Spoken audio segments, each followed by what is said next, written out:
The Alpha King prepared for tears. His wife gave him a smile instead. Years later, Lucian Blackthorn would realize that was the most dangerous moment of his life. Not because she shouted, not because she cried, because the day Serafina stopped fighting for their marriage, she also stopped believing it could be saved. The royal founders' ball glittered beneath thousands of crystal lights. Nobles from every allied kingdom filled the grand ballroom, celebrating another year of peace under the Blackthorn crown. At the center of it all stood Alpha King Lucian Blackthorn and his Luna, Serafina Ashbourne. As always, she greeted every guest with effortless grace. She remembered names, asked about children, thanked elderly generals for decades of service. Even visiting ambassadors whispered among themselves, "The Luna has the heart of the kingdom." Lucian heard the compliments. He smiled with quiet pride. Then the palace doors opened. A hush swept through the ballroom. Lady Vivian Thornmere entered, wearing a silver gown that shimmered beneath the chandeliers. Once, before duty reshaped the future, she had been the woman everyone expected Lucian to marry. The whispers began immediately. They were always meant to be. I heard they never stopped caring. What unfortunate timing for the Luna. Serafina heard every word. She simply continued welcoming guests. Dinner began. Music softened. Conversation flowed easily, until an elderly duke lifted his wineglass.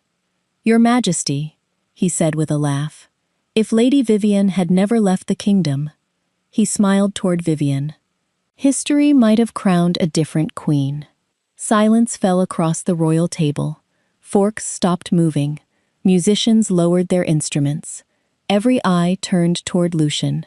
This was the moment. One sentence would end every rumor.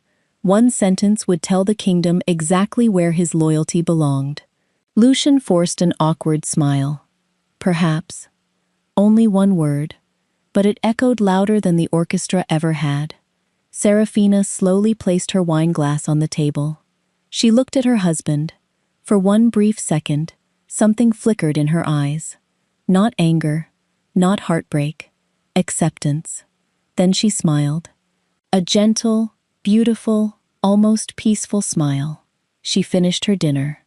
Asked the queen of a neighboring territory about her grandchildren. Complimented the chef on the evening meal. Laughed politely at another noble's story. No one watching would have guessed anything had changed. Least of all Lucian. Relief settled over him. She wasn't making a scene. She wasn't demanding explanations. He convinced himself the moment had passed. He had no idea that silence could end a marriage more completely than any argument. As the final dance began, Serafina accepted Lucian's offered arm with the same graceful smile. Only she knew it would be the last evening she ever spent as the kingdom's Luna. Lucian followed Serafina to the Luna wing, expecting raised voices. Instead, he found silence. She stood beside the library shelves, carefully removing books one by one and placing them into wooden boxes. Not hurriedly, not dramatically, methodically. He loosened the collar of his formal jacket. "So," she looked up. "So? I thought we'd talk." "We are." She smiled pleasantly and returned to the books. The calmness unsettled him. "Aren't you going to ask me about tonight?" She slid another book into the box. "Would it change your answer?" Lucian frowned. "My answer to what?" "Exactly." The room fell quiet again. He watched her arrange the books according to size instead of title, something she had always done because she claimed it made unpacking easier. "What are you doing?" he finally asked. She glanced around the room, putting things where they belong. The answer sounded ordinary, yet something about it made him uneasy. "You aren't angry?" She met his eyes. "No, you should be." A soft laugh escaped her. "I don't think that would help either of us." Lucian stepped closer. "What happened at dinner wasn't what it looked like." She nodded. "I know." "You do?" "I know one word can say more than 100. He opened his mouth, then closed it again. For the first time that evening, he didn't know what to say. She crossed to a cabinet and removed a small wooden music box. Her father's gift on her 16th birthday. It rested gently inside another crate. "You keep packing," he said. "I'm not packing." She smiled again. "I'm deciding what belongs to me." He looked around the room. Nothing seemed different. The royal portraits remained on the walls. Her gowns still filled the wardrobe. The Luna's crown rested on its velvet cushion. He let out a quiet breath. Perhaps he was imagining things. Perhaps tomorrow they would laugh at how awkward the evening had become. He walked over and kissed her forehead. "I'm sorry if I embarrassed you. I know. I'll make it right. I hope you do." Satisfied that the worst had passed, Lucian squeezed her hand before leaving for his study. He never noticed what she did after the door closed. She crossed to the wardrobe, past every royal gown, every jeweled necklace, every gift received after becoming Luna. Instead, she opened a cedar chest tucked beneath the window. Inside were the things that belonged to the woman she had been before marriage. Her mother's quilt, a leather journal, a pressed wildflower, a silver hairpin from her childhood. One by one, she chose the pieces of the life she intended to keep. Before dawn, the palace belonged to silence. The grand corridors that bustled with servants during the day now echoed only with the soft sound of Serafina's footsteps. She carried a single travel bag, nothing more. She stopped first at the orphan school, tucked inside the eastern courtyard. Years earlier, the room had been an abandoned storage hall. Now, tiny desks stood neatly in rows, and colorful drawings covered the walls. The elderly teacher looked up in surprise. "Your Grace?" Serafina smiled. "I wanted to say goodbye." The woman frowned. "Are you traveling? For a while?" The teacher embraced her without asking another question. Some farewells needed no explanation. Next, Serafina crossed the palace gardens to the healer's greenhouse. Medicinal herbs filled every shelf, their scent mingling with the cool morning air. She ran her fingers lightly over the lavender she had planted herself. "Take care of them," she whispered to the young apprentice arriving for work. "I will," he promised. Her final stop was the royal kitchens. The head cook looked up from kneading bread. "You've never missed breakfast service." "I know." She handed him a folded recipe book. "My mother's winter soup." He accepted it with trembling hands. "We'll miss you." She simply smiled. At the front entrance, the chief steward waited, as though he had somehow known she would come. She placed a sealed envelope in his hands. "For His Majesty." His eyes widened.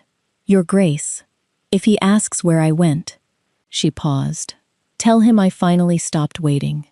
The old steward bowed deeply, unable to hide the tears gathering in his eyes. As the first rays of sunrise touched the palace towers, Serafina walked through the open gates. No escort, no carriage, no farewell procession. Just one woman quietly leaving the life she had spent years trying to hold together. An hour later, Lucian entered the Luna wing. He smiled as he pushed open the doors. "Serafina?" No answer. The room was spotless. Fresh flowers rested on the windowsill. Her royal cloak lay neatly folded across the bed. The Luna's jewelry remained untouched.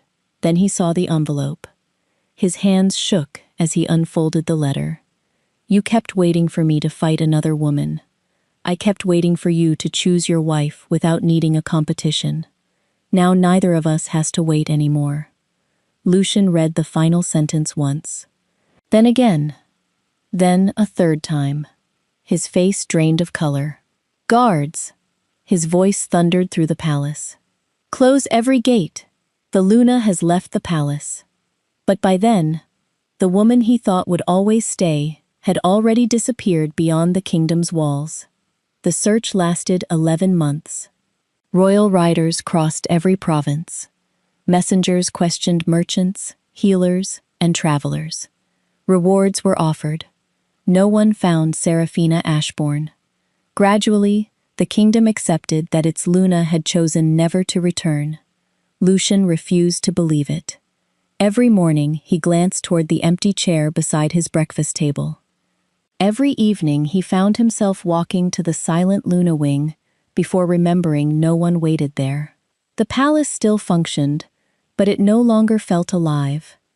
Then, nearly a year after her disappearance, a group of southern merchants arrived at court with unusual news. One merchant bowed before the throne. "Your Majesty, there's a valley in the south, unlike any we've seen." Lucian looked up. "What about it?" "It used to be the poorest farming region in the kingdom. Now it's the richest." The council exchanged curious glances. The merchant continued.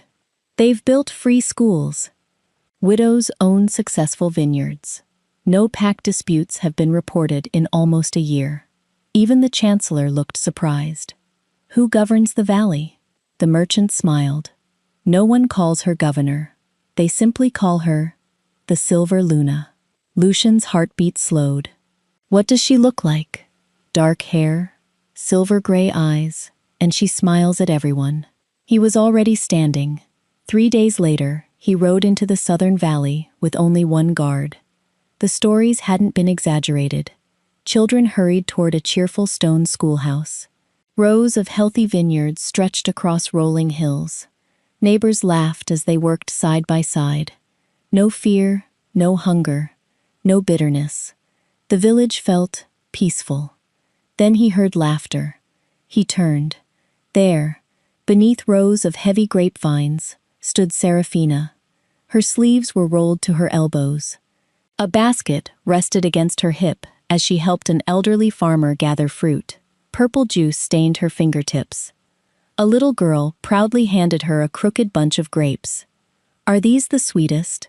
Seraphina examined them carefully. "They're perfect." The child grinned. Lucian couldn't remember the last time he had seen his wife laugh like that. Not the graceful smile she wore at court. A real laugh. Warm, free. One of the farmers noticed him first. "Miss Seraphina?" She turned. Their eyes met across the vineyard. For a brief moment, surprise flickered across her face. Then she smiled politely, the same gentle smile she had worn at the founder's ball. Only this time, there was no sadness behind it. Lucian finally understood the truth he had spent nearly a year refusing to face. She hadn't run away from him. She had simply walked toward the life she should have been living all along. Lucian waited until the day's work was finished. He didn't interrupt the harvest. He watched instead. Seraphina moved through the vineyard, greeting every worker by name. She checked baskets of fruit, settled a friendly disagreement between two brothers, and knelt to help a little boy tie his loose bootlace. No one bowed to her, yet everyone respected her.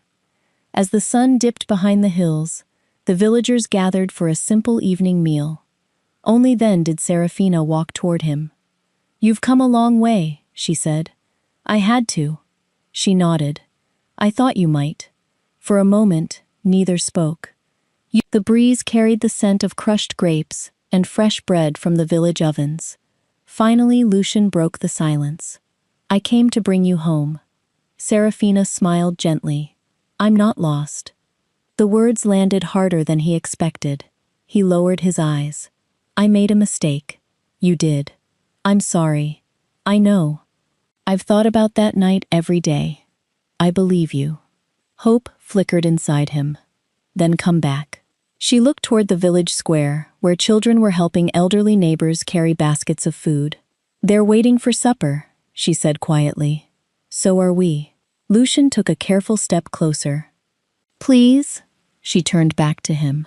Her expression held no anger, only honesty. "Do you know what I spent most of our marriage doing?" He shook his head. "Proving." He frowned. "Proving what?" "That I deserve to stand beside you." She gave a soft, almost amused laugh. "I organized the palace, smoothed over arguments, remembered every noble's family, supported every decision, and every time someone questioned my place, she met his eyes. I worked harder." Lucian felt his chest tighten. "I never asked you to. You never stopped them either." Silence settled between them. She continued softly. I kept believing that if I loved you well enough, if I served the kingdom faithfully enough, eventually, choosing me would become easy. A tear glistened briefly before she blinked it away. But love shouldn't feel like an endless audition. Lucian couldn't find the words. Everything he wanted to say suddenly sounded too small. I won't spend another year proving I deserve to stay, she whispered. The village bell rang, calling everyone to the evening meal. Children laughed as they ran toward the long tables. Serafina smiled at them before looking back at Lucian one last time. I hope you find peace. Then she quietly walked away. Lucian remained standing alone among the vines. For the first time in his life, he realized love could not be repaired by asking someone to return. It had to be rebuilt by becoming someone worth returning to. Lucian returned to the capital the next morning, not because he had given up, because the kingdom still needed its king. But something had changed. For the first time in years, he stopped believing words alone could repair what his actions had broken. 1 week later, he returned to the southern valley, not wearing royal robes, not surrounded by guards, only carrying a pair of work gloves. The villagers watched curiously as the Alpha King walked straight to the irrigation canal that had overflowed after heavy rain. An elderly farmer looked up. You know how to dig a drainage trench? Lucian smiled. I suppose today's the day I learn. The old man handed him a shovel.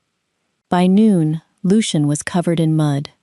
By evening, his shoulders ached in ways no battle had ever caused. The farmer inspected the finished canal. It'll hold. Lucian wiped sweat from his brow. High praise. It's the highest you'll get today. For the first time in months, Lucian laughed. He returned the following week, then the week after that. Some days he repaired broken fences. Others he loaded grain wagons bound for neighboring villages. He taught young boys basic sword drills after chores were finished. When storms damaged a widow's roof, he spent an entire afternoon replacing shingles.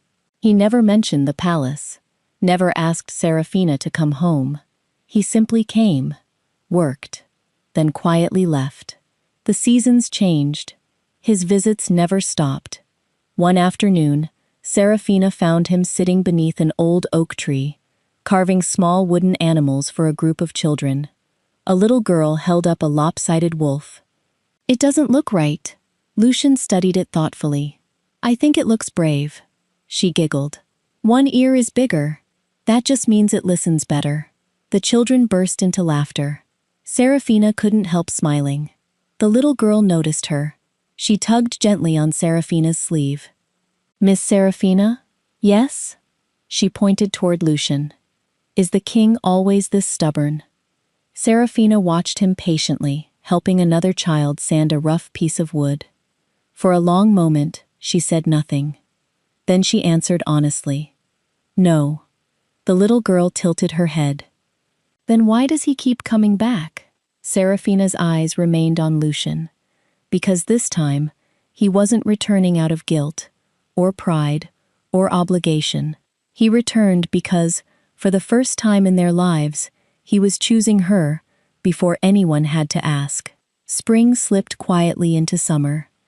The vineyards turned a rich green, and the orchards filled with ripening fruit. Lucian still arrived every week. He no longer announced himself. The villagers simply expected to see him each market day, carrying lumber, repairing tools, or helping unload wagons before joining the evening meal. He had become part of the rhythm of the valley. One afternoon, Serafina found him alone beside the river, repairing a weathered wooden footbridge. You missed a nail, she said. Without looking up, he smiled. I was wondering how long it would take you to notice. She walked closer and pointed to a loose plank. That one. He tapped it with his hammer. I left it on purpose. She folded her arms. So I'd come talk to you? Maybe. She laughed despite herself. The sound made him look up. It was the first time he had heard her laugh because of him, in a very long time. Together, they secured the last plank. Neither hurried to leave. The river flowed quietly beside them. Finally, Lucian spoke. I used to think silence meant everything was fine. Serafina remained still. I thought if we weren't arguing, we were happy. He stared at the ripples in the water. I never realized silence can also mean someone has stopped believing you'll listen. She looked at him. There were no excuses in his voice, no attempt to blame politics, pressure, or the endless demands of the crown. Only regret. I confused peace with love, he admitted. I thought because you stayed, you would always stay. The honesty settled gently between them. For a long moment, Serafina said nothing. Then she asked the question he had been asking himself for months. Why do you keep coming back? Lucian smiled faintly. Because the first time I came here, I wanted to bring my wife home. He met her eyes. Now I come, because this is where the woman I love chose to build hers. And I want to be part of it.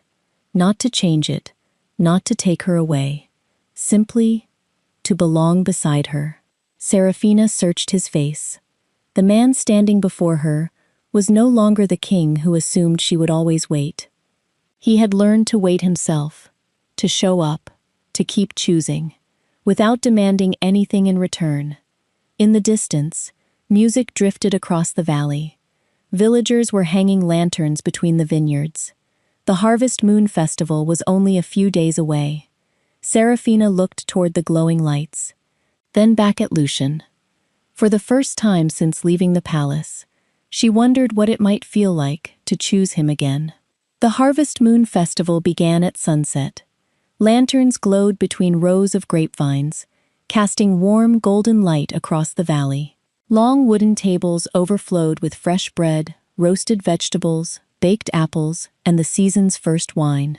Children danced barefoot across the grass. Musicians played cheerful melodies beneath the stars.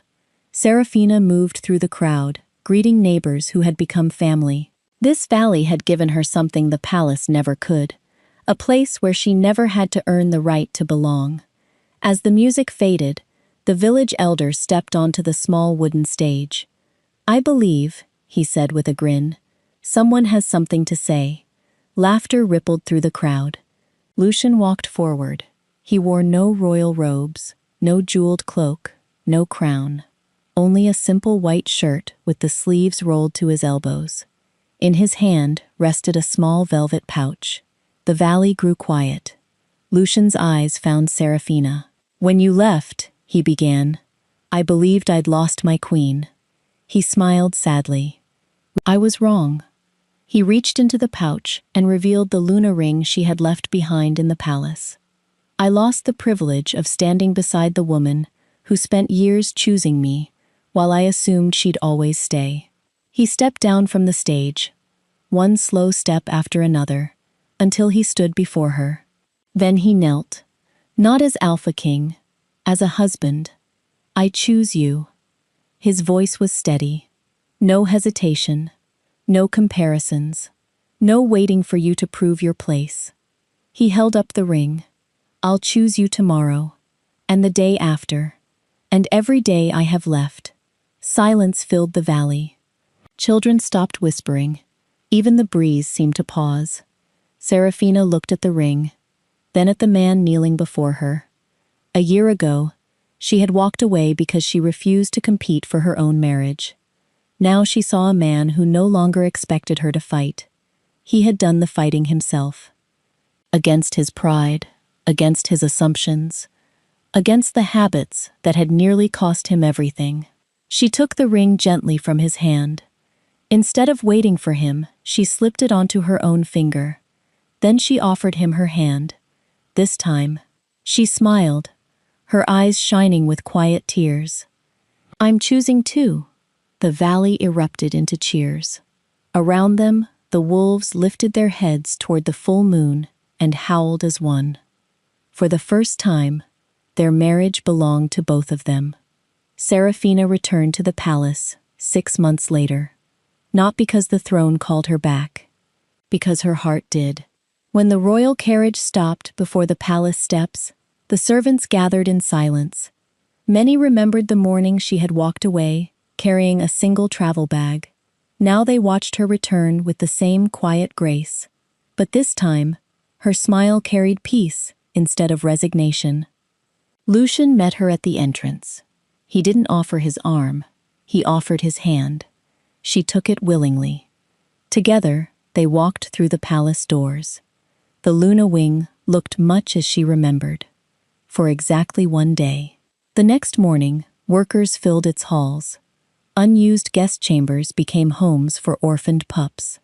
The grand reception room became a school where children from every pack could study together. An empty ballroom was transformed into a healing center for wounded wolves and widowed families. The palace no longer existed only for nobles. Its doors opened to the people it was meant to serve. When the council questioned the expense, Lucian answered simply, "The palace should never feel grander than the kingdom it serves." No one argued again. Years passed. The laughter of children replaced the echo of empty corridors. Travelers resting in the sanctuary often asked why the Luna Wing looked so different from every other royal residence. Lucian always smiled before answering, "Because once, I mistook peace for happiness.